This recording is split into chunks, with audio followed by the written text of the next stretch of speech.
অতিরিক্ত দামে আমাদের জ্বালানি কিনতে হচ্ছে, এটা আবার তার উপরে।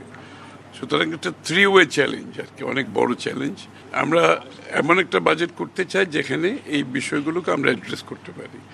যে কথাগুলো আমরা বলে আসছি এটা বাস্তবায়নের জন্য এই বাজেটটা আমরা কিভাবে করতে পারি সেই বিষয়গুলো আলোচনা হচ্ছে এখন।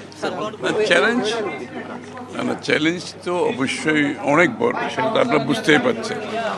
অর্থনীতি, আমরা যে অর্থনীতি ইনহেরিট পেয়েছি এই অর্থনৈতিক অবস্থাটা খুবই খারাপ অবস্থায় আমরা দায়িত্বটা নিয়েছি অর্থনীতির, এবং সেই জায়গা থেকে প্রথমে আমাদের সেলভেজ করার একটা ইস্যু আছে। সেলভেজ করে আমরা সামনের দিকে অর্থনীতিটাকে যে আমরা ইলেকশন ম্যানিফেস্টোতে যে কমিটমেন্টগুলো করেছি মানুষের, জনগণের কাছে, আমাকে সেটাও মিট করতে হবে। 200-র বেশি সার্ভিস ও ফিচারে লেনদেনের সব বিকাশ অ্যাপে সম্ভব।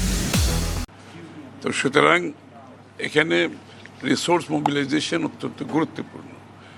আমরা যদি রিসোর্স মোবিলাইজেশন করতে না পারি তাহলে আমরা কিভাবে এগুলো করব? একদিকে ইকোনমিকে সেলভেজ করতে হবে, আরেকদিকে আমাদের যে জনগণের কাছে দেওয়া আমাদের ম্যানিফেস্টো সেটা বাস্তবায়ন করতে হবে। তার উপর আবার আরও এখন বড় প্রবলেম হচ্ছে আমাদের যে মধ্যপ্রাচ্যে যে যুদ্ধ হচ্ছে, এটা হচ্ছে আরেকটা বড় সমস্যা। এখানে আমাদের বড় একটা অংশ এখানে আমাদেরকে খরচ করতে হচ্ছে, এক্সট্রা অতিরিক্ত দামে আমাদের জ্বালানি কিনতে হচ্ছে, এটা আবার তার উপরে। সুতরাং একটা থ্রি ওয়ে চ্যালেঞ্জ আর কি, অনেক বড় চ্যালেঞ্জ।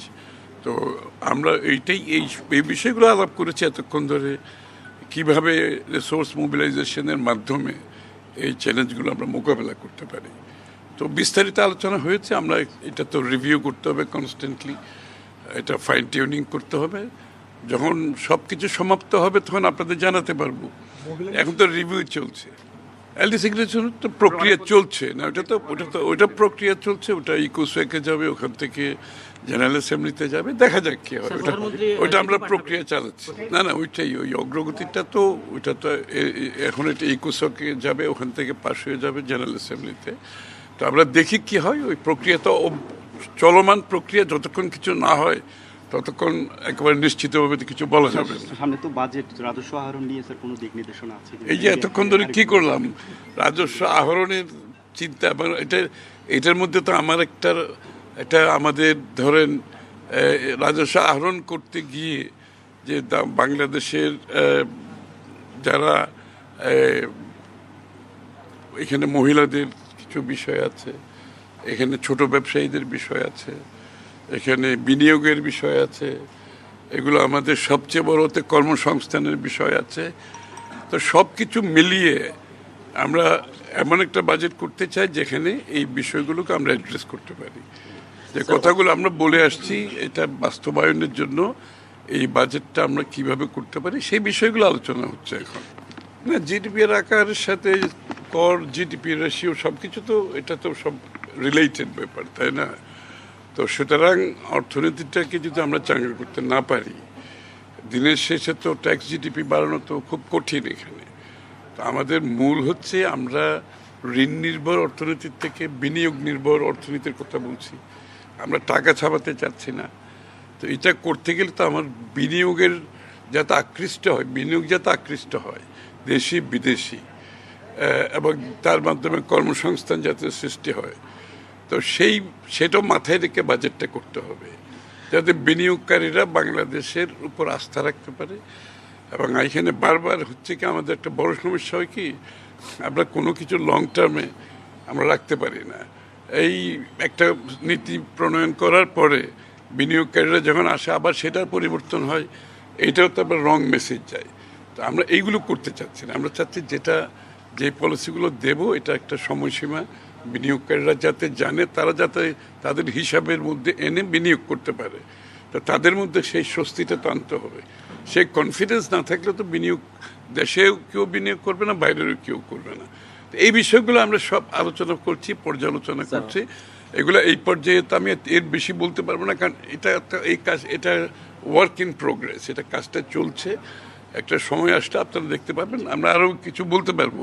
এই স্যার, পর্যায়ে থেকে অন্তর্বর্তীকালীন সরকারের সময় কিছু বড় প্রতিষ্ঠানের কর ফাঁকি নিয়ে আসলে অনুসন্ধান হয়েছিল, সেগুলোর কোনো অগ্রগতি বা এখন রেভিনিউ ঘাটতির সময় কি সেগুলো আই টু ড্রাইভ দেওয়া হবে কিনা? না সব কিছুই, এটা খালি একটা বিষয় তো না, এখানে অনেকগুলো বিষয় আছে, সব কিছু পর্যালোচনা করা হচ্ছে। স্যার, এনবিআর দুই ভাগ নিয়ে কোনো সেপারেশন নিয়ে স্যার কোনো separation অগ্রগতি না আছে? ওইটা তো আরেকটা বিষয়, ওইটার সাথে তো সম্পর্ক নেই, ওইটারও আমাদের সিদ্ধান্তে আসতে হবে, এটারও আলোচনা চলছে। স্যার, কয়েকজন অ্যাম্বাসেডরের সাথে বিকেলে আপনার মিটিং আছে, মানে কি নিয়ে আলোচনা হতে পারে? কোনো না এটা তো জাপানিজ অ্যাম্বাসেডার, বোধহয় জার্মান অ্যাম্বাসেডার, এই দুজনে আসছে আজকে। তো আমাদের বাইলেটারাল যে ইস্যুগুলো আছে তাদের সাথে সহযোগিতা আছে, তাদের বিভিন্ন অর্থনৈতিক বিষয়গুলো কিভাবে আমরা এগিয়ে নিয়ে যেতে পারি, বিশেষ করে এই সংকটের সময়।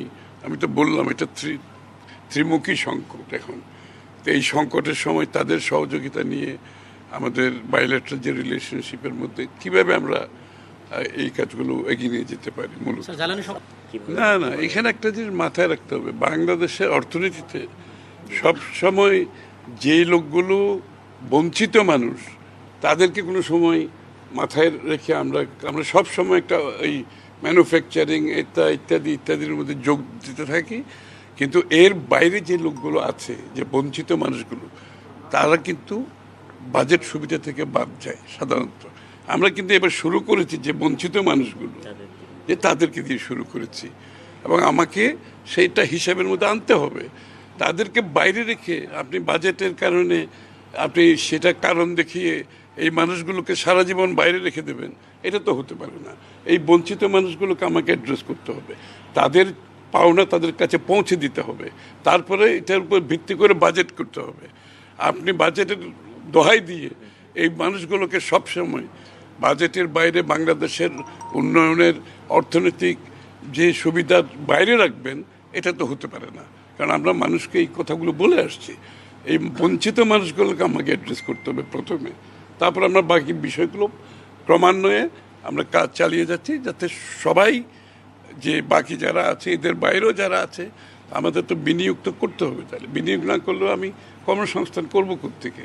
সুতরাং এখানেও আমার কীভাবে বিনিয়োগ দেশের ভিতরে দেশের বাইরের থেকে বাড়াতে পারি, সেখানে আমাদের একটা বড় ধরনের চিন্তা আছে। এবং আমরা তো বলেছি আমরা ডিরেগুলেশন করব, সিরিয়াস ডিরেগুলেশন করব, সেগুলো আমরা খুব সহজে আপনারা দেখতে পাবেন। এবং এক্সপোর্ট সেক্টরে আমার ডাইভার্সিফাই করতে হবে, খালি গার্মেন্টস দিয়ে তো চলবে না। আর যারা আছে এক্সপোর্ট সেক্টরে আসতে চায় তাদের জন্য আমরা ইনসেন্টিভ দেব, তাদেরকেও গার্মেন্টস দিয়ে সুবিধা পাচ্ছে, যে bonded warehouse, back to back LC সহ তাদেরকে সেই সুবিধা দিতে হবে। তা না হলে অন্য সেক্টর আসবে কি করে? আমরা তো একটা সেক্টরের উপর নির্ভরশীল হয়ে গেছে, আমাকে আরও অনেকগুলো সেক্টর আমাকে সামনে নিয়ে আসতে হবে। অবশ্যই আমরা অনেক রেসপন্স পাচ্ছি, ইনশাআল্লাহ আমি বিশ্বাস করি যে আমরা ডিরেগুলেশনগুলো এবং অর্থনীতির উপর একটা আস্থা যদি সৃষ্টি করতে পারি, বাংলাদেশে বিনিয়োগের জন্য যে পরিবেশ, সেটা যদি আস্থাটা আমরা সৃষ্টি করতে পারি থ্রু ডিরেগুলেশন, অন্যান্য বিষয় যেগুলো আছে, এটা ফিনান্সিয়াল সেক্টরে ডিসিপ্লিন আনতে হবে, ক্যাপিটাল মার্কেটে ডিসিপ্লিন আনতে হবে, ডিরেগুলেট করতে হবে। এই আস্থাগুলোর যদি আমরা সৃষ্টি করতে পারি, বিনিয়োগের সমস্যা হবে না। দেশি এবং বিদেশি বিনিয়োগ সকলের আগ্রহ আছে, তারা নির্বাচনের অপেক্ষায় ছিল, এবং এই সিদ্ধান্তগুলো আমরা যত তাড়াতাড়ি দিতে পারি এবং দেওয়ার চেষ্টা করছি, ইনশাআল্লাহ বিনিয়োগ আসবে। বিনিয়োগের আমাদের সেই বিশ্বাস আছে।